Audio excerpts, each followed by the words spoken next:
प्रिय विद्यार्थियों, माध्यमिक शिक्षा विभाग उत्तर प्रदेश की ऑनलाइन कक्षा में आप सभी का स्वागत है।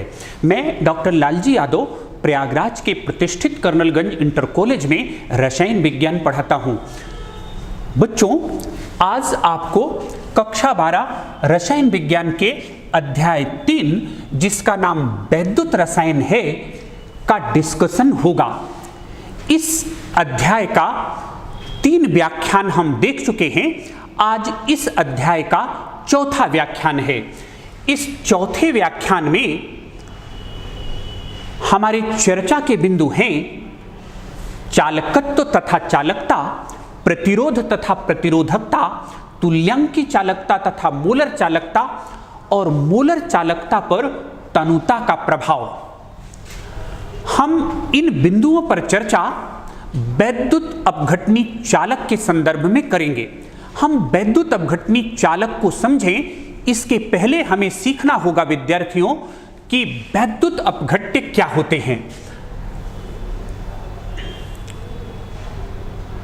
अब ये आपके सामने दिया गया है कि ये रासायनिक पदार्थ है जिसे हम 2 भागों में बांटते हैं, एक विद्युत अपघट्य और दूसरा विद्युत अनअपघट्य। उसी विद्युत अपघट्य को 2 भागों में, प्रबल विद्युत अपघट्य और दुर्बल विद्युत अपघट्य में विभाजित किया गया है। अब ये रासायनिक पदार्थ क्या है, इसके लिए हम आपको एक छोटी सी तुलना बताते हैं। जैसे आप देखते हैं कि इंग्लिश में ए से जेड तक 26 अल्फाबेट होते हैं और ये 26 अल्फाबेट मिल करके बहुत सारे शब्द बनाते हैं। जैसे आप देखते हैं बैट, कैट, और हर वर्ड का जो मीनिंग है वो अलग अलग होता है। इसी तरह से अगर आप केमिस्ट्री में देखें तो केमिस्ट्री में परमाणु क्रमांक 1 से लेकर के 118 तक के तत्व हैं। इन तत्वों के परमाणु मिल करके अणुओं का निर्माण करते हैं, जैसे NaCl, एसिटिक एसिड और ग्लूकोज।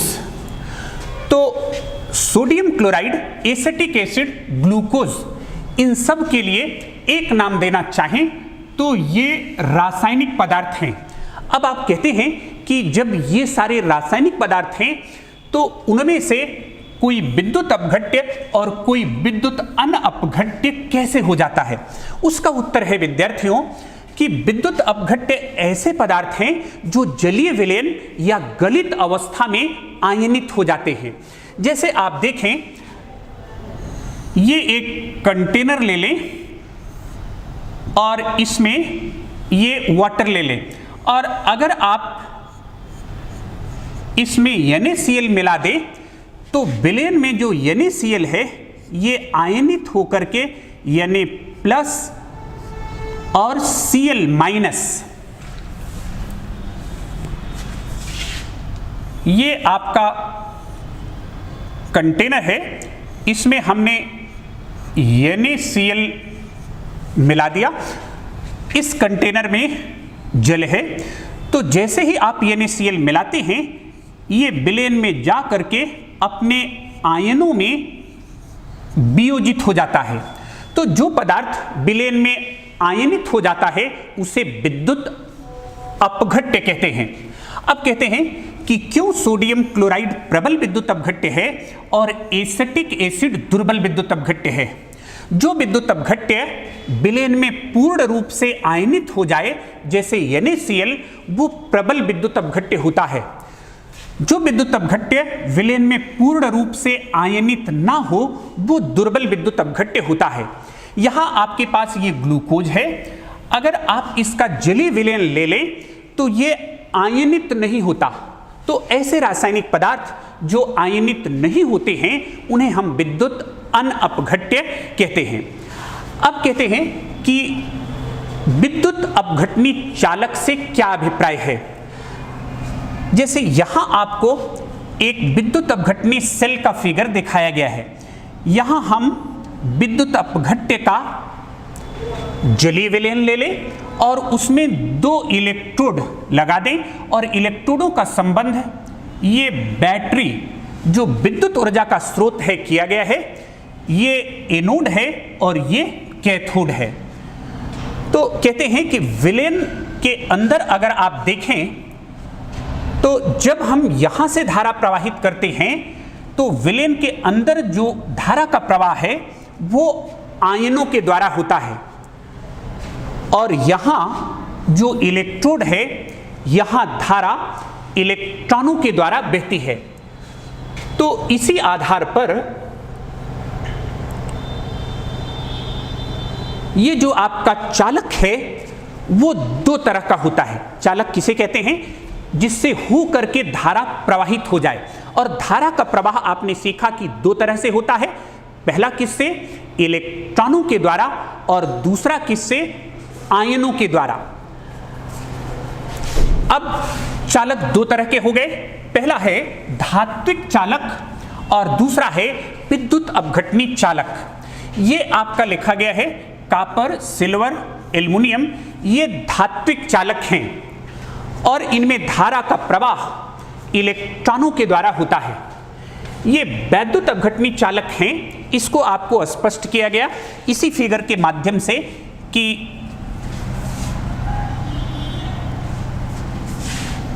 यहां आपको दिख रहा है कि ये कंटेनर है और इसमें लिया गया है विद्युत अपघट्य का विलयन और इसमें ये जो दोनों इलेक्ट्रोड लगे हुए हैं और अगर हम यहां बैटरी से धारा प्रवाहित करें तो ये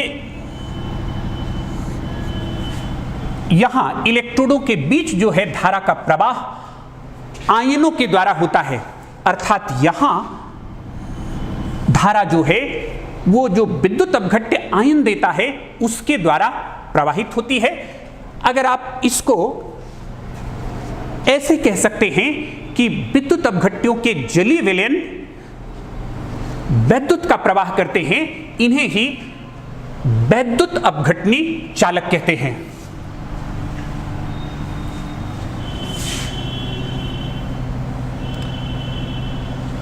तो विद्यार्थियों, आप जान गए होंगे कि वैद्युत अपघटनी चालक क्या है।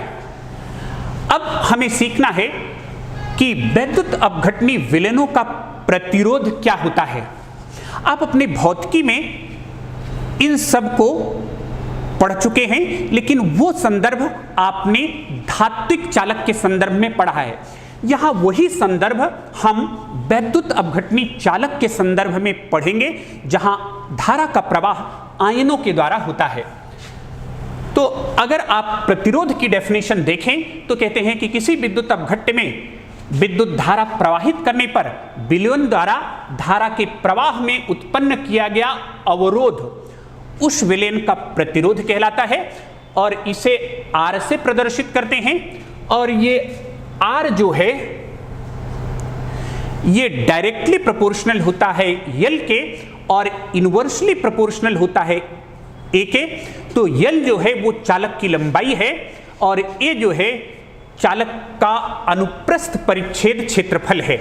अब आप देखें तो यहां R proportional to L by A और प्रोपोर्शनैलिटी को हमने इक्वलिटी में बदला तो हमें आ गया ये रो।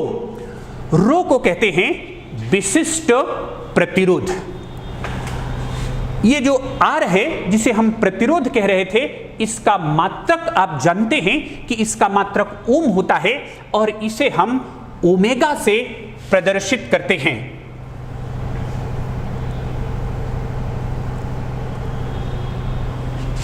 अब अगली शब्दावली जो विद्युत अपघटनी चालकों के संदर्भ में हमें डिस्कस करना है वो है वैद्युत अपघटनी विलयनों का चालकत्व। तो अगर आप डेफिनेशन के तौर पर देखें तो कहते हैं कि किसी विद्युत अपघट्य में धारा प्रवाहित करने पर विलयन द्वारा धारा प्रवाह में दी गई सहायता उसका चालकत्व कहलाती है और इसे G से प्रदर्शित करते हैं। तो आप विद्यार्थियों समझ गए कि प्रतिरोध और चालकत्व एक दूसरे के व्युत्क्रम हैं। इसीलिए यहां लिखा गया है G इक्वल टू 1/r।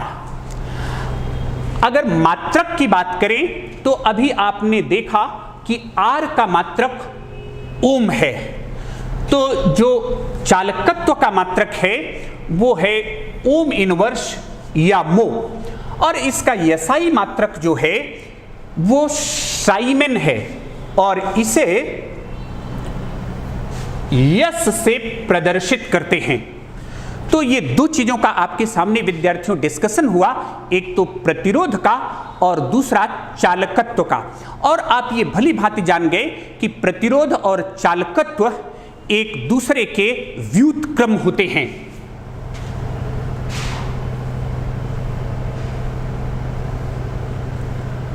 अब हम देखते हैं कि विशिष्ट प्रतिरोध या प्रतिरोधकता क्या है। विशिष्ट प्रतिरोध के लिए आजकल ये प्रतिरोधकता शब्द प्रयुक्त होता है, या IUPAC ने इसे ही प्रयुक्त करने के लिए निर्देशित किया है। अब कहते हैं कि ये है क्या, तो उसका उत्तर है कि एकांक लंबाई तथा एकांक अनुप्रस्थ परिच्छेद के क्षेत्रफल के चालक का प्रतिरोध इसका विशिष्ट प्रतिरोध या प्रतिरोधकता कहलाता है। तो वास्तव में जो समझे विद्यार्थियों कि जो विशिष्ट प्रतिरोध है वो वास्तव में प्रतिरोध है, लेकिन हमें ये देखना है कि किस मामले में ये विशिष्ट है, स्पेसिफिक है। ये इस मामले में विशिष्ट है कि अगर आप जो चालक की लंबाई है वो 1 सेंटीमीटर ले लें और उसका जो A की वैल्यू है वो 1 सेंटीमीटर स्क्वायर ले लें, तो आपको स्पष्ट हो जाएगा कि R इक्वल टू रो। इसीलिए डेफिनेशन में आया कि एकांक लंबाई तथा एकांक अनुप्रस्थ परिच्छेद के क्षेत्रफल के चालक का प्रतिरोध इसका विशिष्ट प्रतिरोध कहलाता है। यहां से आप मात्रक भी देख सकते हैं कि ये विशिष्ट प्रतिरोध का सूत्र है। तो आप जानते हैं कि R का मात्रक ओम है और A का सेंटीमीटर स्क्वायर और L का सेंटीमीटर, तो इसका मात्रक ओम सेंटीमीटर होगा। अगर ये L और A मीटर यूनिट में लिए जाए तो इसका मात्रक ओम मीटर भी होता है।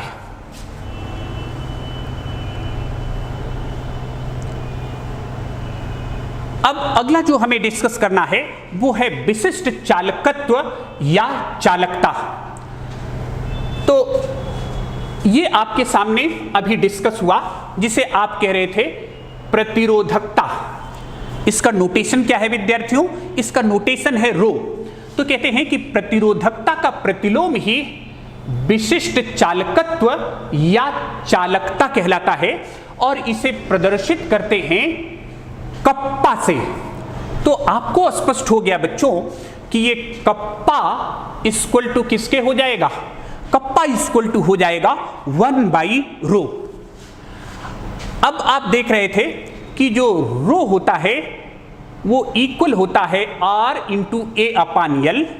तो हम यहां अगर इसकी वैल्यू रख दें तो हमें कप्पा का जो फार्मूला मिलेगा वो होगा kappa equal to 1/R into L/A।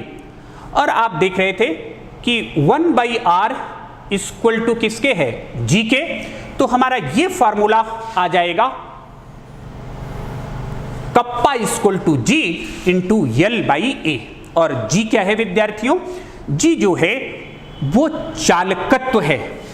अगर आप इस L/A को देखें तो इस L/A को हम कहते हैं सेल कांस्टेंट। अगर इसकी यूनिट की बात करें तो अगर सेंटीमीटर यूनिट प्रयुक्त करें तो ये सेंटीमीटर और नीचे क्या होगा? Centimetre square. तो सेल स्थिरांक की यूनिट जो होगी वो सेंटीमीटर इनवर्स होगी। अगर इसको मीटर में लें तब सेल स्थिरांक की यूनिट, जैसे L को मीटर में लें तो L मीटर हो गया, और ये कितना हो जाएगा? Metre square. तो जो सेल स्थिरांक की यूनिट होगी वो मीटर इनवर्स हो जाएगी। तो ये था विशिष्ट चालकत्व या चालकता के बारे में बच्चों। और ये आप देखें कि इसका जो SI मात्रक है वो साइमन मीटर इनवर्स है, और इसे साइमन सेंटीमीटर इनवर्स में भी व्यक्त करते हैं। अब इसका कंसेप्ट और आपको स्पष्ट हो जाए तो इसी पर आधारित एक आंकिक प्रश्न आपको दिया गया है, और वो आंकिक प्रश्न है कि 298 केल्विन पर एक चालकता सेल जिसमें 0.001 मोलर केसीएल विलेन है का प्रतिरोध 1500 ओम है। तो ये आर की वैल्यू है। अब कहते हैं कि इसी विलेन का जो चालकता है उसकी वैल्यू ये दी गई है और आपको कैलकुलेट करना है सेल कांस्टेंट। तो हमारे पास जो फॉर्मूला है अभी हमने सीखा, kappa equal to 1/r into L/A। अब L/A कैलकुलेट करना है तो L/A हो जाएगा कप्पा इंटू R, और हमें दोनों की वैल्यू दी गई है तो इसकी वैल्यू हम कप्पा की रखते हैं और R की रखते हैं, तो L/A की वैल्यू हमें प्राप्त हो जाती है। इस प्रश्न के लिए L/A आया 0.219 सेंटीमीटर इनवर्स। अब ये अगला डिस्कशन आपको करना है विद्यार्थियों, और ये कहलाता है तुल्यांकी चालकता। अब पहले तो प्रश्न यही आता है कि तुल्यांकी चालकता क्या है। तो अगर आप डेफिनेशन के तौर पर देखें तो कहते हैं कि किसी विद्युत अपघट्य के उस विलेन की चालकता जिसमें 1 ग्राम तुल्यांक विद्युत अपघट्य घुला हो, तुल्यांकी चालकता ये लिखा है लैम्डा EQ। EQ जो लिखा है इसका मीनिंग है इक्विवेलेंट। तो लैम्डा इक्विवेलेंट क्या कहलाता है? तुल्यांकी चालकता कहलाती है। अब अगर हम इसे और आपको स्पष्ट करें तो माना किसी विलेन के 20 मिलीलीटर आयतन में 1 ग्राम तुल्यांक विद्युत अपघट्य घुला है, तो इस 1 ग्राम तुल्यांक विद्युत अपघट्य की मात्रा को आपको स्पष्ट करें। कहते हैं कि अगर किसी पदार्थ के तुल्यांकी भार के बराबर भार ले लें तो वही 1 ग्राम तुल्यांक कहलाता है। अब यहां विद्युत अपघट्य है तो किसी विद्युत अपघट्य के तुल्यांकी भार के बराबर अगर भार ले लें तो वो कहलाता है 1 ग्राम तुल्यांक। तो कहते हैं कि अगर हम ये मान लें कि किसी विलेन के 20 मिलीलीटर आयतन में 1 ग्राम तुल्यांक विद्युत अपघट्य घुला है तो तुल्यांकी चालकता हो जाएगी ये lambda EQ equal to kappa into V। अब इसी को करें तो लैम्डा इक्विवेलेंट हो जाएगी कप्पा इंटू 1000 अपॉन C, और ये हो जाएगी lambda equivalent equal to kappa into 1000 upon N। तो ये N क्या है विद्यार्थियों?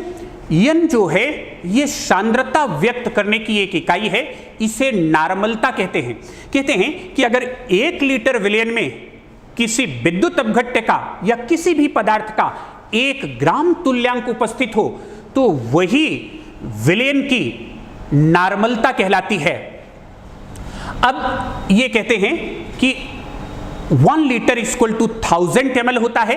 कहते हैं कि अगर 1 ग्राम तुल्यांक 1000 मिलीलीटर विलेन में उपस्थित हो तब भी वो विलेन की नार्मलता कहलाएगी।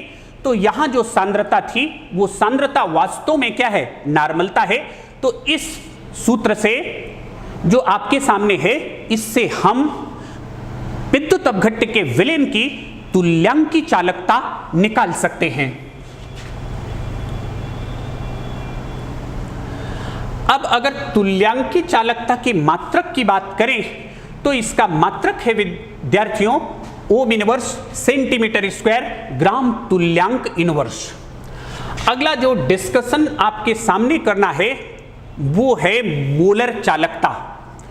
मोलर चालकता का जो प्रदर्शन है ये आपके सामने है, और ये क्या है विद्यार्थियों? Lambda m। तो कहते हैं कि किसी विद्युत अपघट्य के उस विलयन की चालकता जिसमें 1 ग्राम अणु विद्युत अपघट्य घुला हो मोलर चालकता कहलाती है। तो 1 ग्राम अणु का मतलब हुआ 1 मोल। अब हम ये माने कि अगर V मिलीलीटर आयतन में 1 मोल विद्युत अपघट्य घुला हो तब मोलर चालकता हो जाएगी lambda m equal to kappa into V। अब इसी को आप देखें कि V के प्लेस पर, V के स्थान पर आ गया 1000/c। तो कहते हैं कि सांद्रता और तनुता एक दूसरे के विद्यार्थियों व्युत्क्रम होते हैं। तो V जो है वो विलयन की तनुता है और C जो है वो विलयन की सांद्रता है।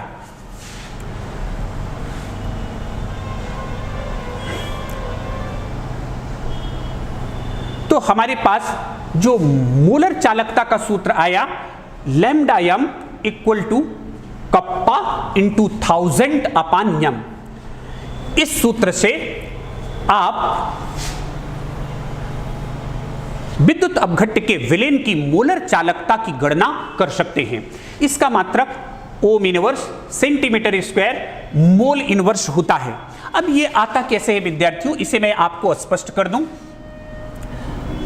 ये कप्पा का मात्रक आप जानते हैं और जो m का मात्रक यहां होगा वो होगा मोल सेंटीमीटर क्यूब। अब मोल सेंटीमीटर क्यूब और कप्पा का मात्रक आप जानते हैं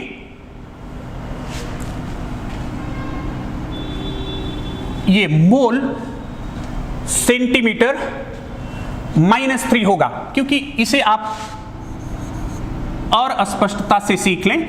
जैसे मोल पर सेंटीमीटर क्यूब है, अगर इसे इसके साथ लिखें तो ये हो जाएगा मोल सेंटीमीटर और पावर इसकी कितनी होगी -3। कप्पा का मात्रक आप जानते हैं ओम इनवर्स सेंटीमीटर इनवर्स। तो ये मोल जब न्यूमरेटर में जाएगा तो ये मोल इनवर्स हो जाएगा और सेंटीमीटर की जो पावर -3 है ये जब न्यूमरेटर में जाएगी तो ये सेंटीमीटर क्यूब हो जाएगा और इसमें पहले से ही सेंटीमीटर इनवर्स है तो इसी आधार पर मात्रक आएगा ohm inverse centimetre square mole inverse. ये आपको और स्पष्ट हो जाए इसी पर आधारित आपको विद्यार्थियों एक प्रश्न दिया गया है कि 298 केल्विन पर 0.20 मोलर KCl विलयन की चालकता का ये मान दिया गया है।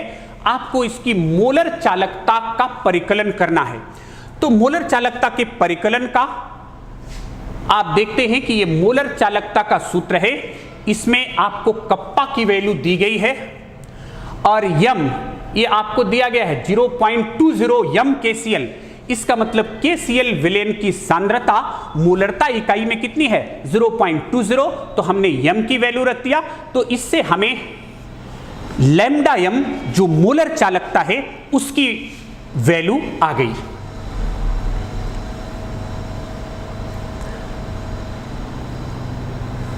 अब आप देखें ये जो हेडिंग आपके पास है वो है मोलर चालकता पर तनुता का प्रभाव। तनुता का मतलब आप यूं समझ सकते हैं कि जैसे कोई विलयन है, अगर उसमें विलायक मिलाते जाएं तो विलयन की सांद्रता घटती है और उसका आयतन बढ़ता है। यही घटना विलयन का तनुकरण कहलाती है। कहते हैं कि अगर हम किसी विद्युत अपघट्य के विलयन का तनुकरण करें, डाइल्यूशन करें, तो उसका उत्तर यह है कि तनुता बढ़ाने पर जो मोलर चालकता है वो बढ़ती है। अब ये भी बात आती है, कहते हैं कि तनुता अगर आप बढ़ा रहे हैं तो चालकता बढ़ती तो है, लेकिन आप इसे प्रबल एवं दुर्बल विद्युत अपघट्यों के लिए स्पष्ट कीजिए। तो हम इसे दोनों के लिए देखते हैं। पहले आप देखें प्रबल वैद्युत अपघट्य के लिए। अब कहते हैं कि प्रबल वैद्युत अपघट्यों के लिए लैम्डा m का मान अगर आप तनुता बढ़ाएं तो वो बढ़ेगा और इसे हम एक समीकरण से व्यक्त करते हैं। ये समीकरण आपके पास लिखा हुआ है lambda m equal to lambda naught m minus AC power 1/2। अब इसे हम कहते हैं डेबाय हकल आर्नसेगर इक्वेशन। अगर इस समीकरण को लैम्डा m तथा c पावर 1/2 को हम विपरीत आरेखित करें, विपरीत आरेखित करने का मतलब कि हम इसे दो एक्सिस x और y एक्सिस पर ले लें, तो यहां आपको दिख रहा है, इधर हमने लैम्डा m लिया है और इधर रूट c लिया है जो था c पावर 1/2।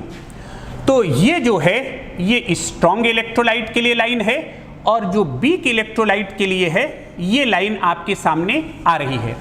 वीक इलेक्ट्रोलाइट को और स्पष्ट करने के लिए ये अलग से वही ग्राफ दिखाया गया है। स्ट्रॉन्ग इलेक्ट्रोलाइट के उदाहरण में मान लो ये KCl के लिए है और ये एसिटिक एसिड के लिए है। तो ये बात आती है कि यहां जो लैम्डा m नॉट है, इस लैम्डा m नॉट को कहते हैं सीमांत मूलर चालकता या इसी को कहते हैं अनंत तनुता पर मूलर चालकता। तो स्ट्रॉन्ग इलेक्ट्रोलाइट के लिए हम इसे एक्सट्रापोलेशन द्वारा ज्ञात कर सकते हैं, तो इसकी वैल्यू तो ज्ञात हो जाती है, लेकिन जो वीक इलेक्ट्रोलाइट है उसके लिए हम लैम्डा m का मान एक्सट्रापोलेशन द्वारा नहीं निकाल सकते। क्यों नहीं निकाल सकते?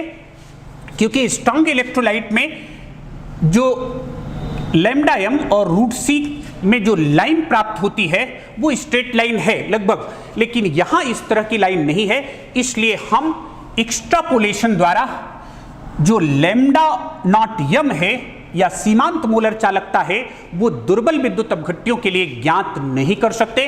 तब कहते हैं कि दुर्बल विद्युत अपघट्टियों के लिए लैम्डा नॉट m का मान कैसे निकाला जाता है। उसका उत्तर है विद्यार्थियों, इसे हम ज्ञात करते हैं एक नियम से और उस नियम को कहते हैं कोलराउस नियम, जिसकी चर्चा हम आपसे व्याख्यान 5 में करेंगे।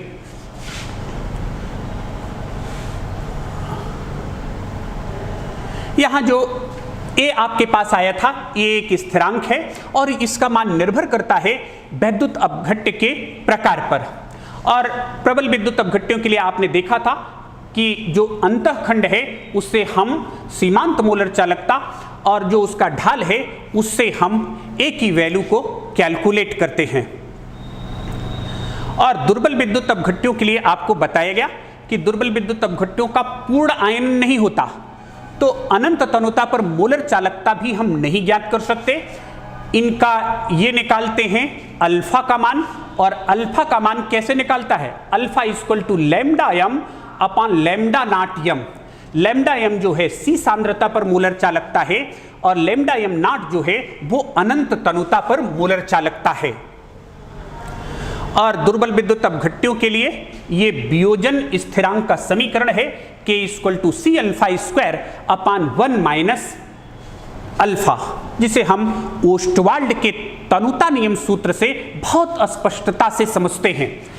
अब इसी पर आधारित आपको एक प्रश्न दिया गया है कि ये एसिटिक अम्ल है जो एक दुर्बल विद्युत अपघट्य है, इसकी इतनी मोलर जो 0.00241 मोलर सांद्रता का विलयन है, इसकी चालकता दी गई है। आपको निकालना है मोलर चालकता और इसके लैम्डा नॉट m जो अनंत तनुता पर मोलर चालकता है उसका मान दिया है, तो वियोजन स्थिरांक निकालना है।